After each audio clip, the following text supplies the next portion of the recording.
Look out! Shouted Luke Duke. That big rainstorm last night must have washed out the old bridge. We'll never make it across Rocky Creek. Rather than slam on his brakes and try to stop, Bo Duke stepped down on the gas pedal. The General Lee roared into action as the car thundered towards the riverbank. Luke put his hands over his eyes. He was too scared to look.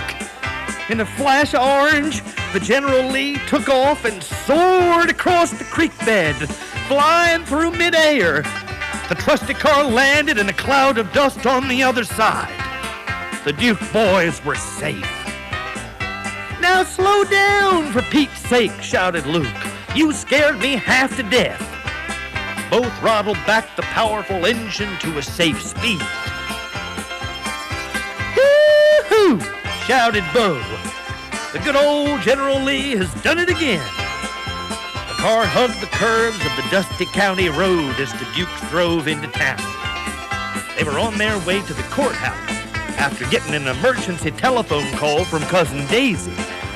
They didn't have a moment to spare. It seems that some no-good son of a skunk had stolen Daisy's Jeep.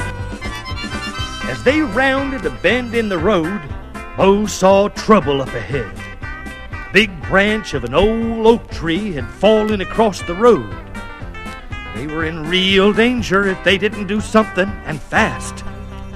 Bo cut the steering wheel sharply to the left, and the car plowed off the road, down an embankment, and across a field of cows.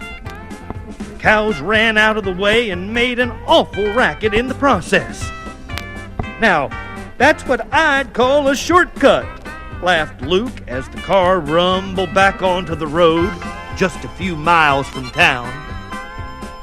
Daisy was powerful glad to see her cousins come driving into town in a cloud of dust. She hopped in the car, and the three of them took off again.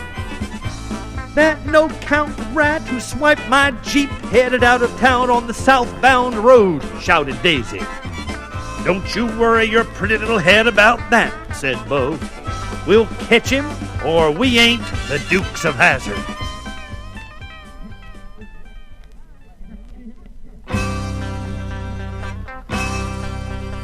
General Lee took off along the southbound road, and after a half an hour or so, the Dukes could see the cloud of dust left by the thief who was driving Daisy's Jeep.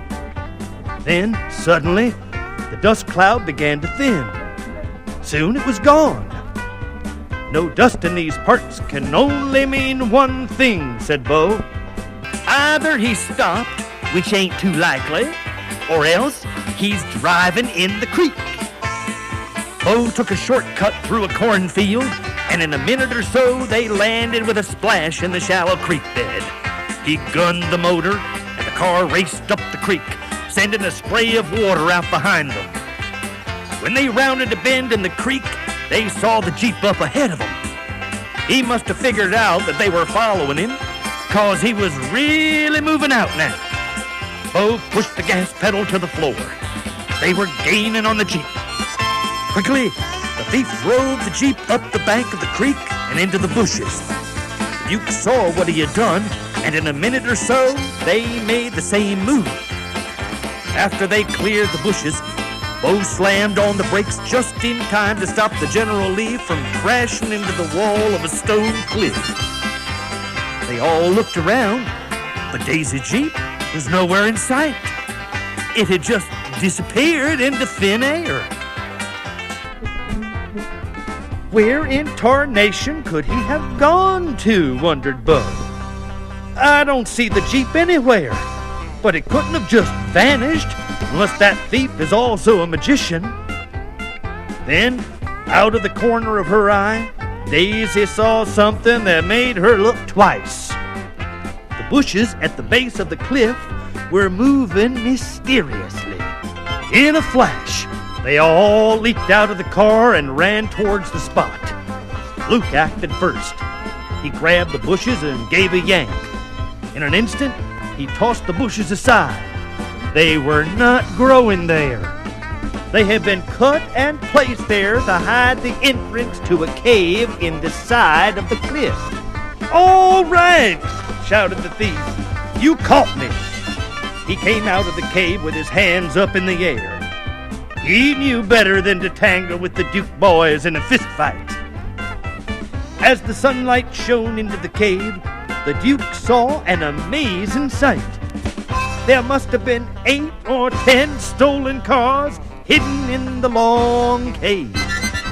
They had captured the biggest car thief in the state. But it was all in a day's work for the Dukes of Hazzard.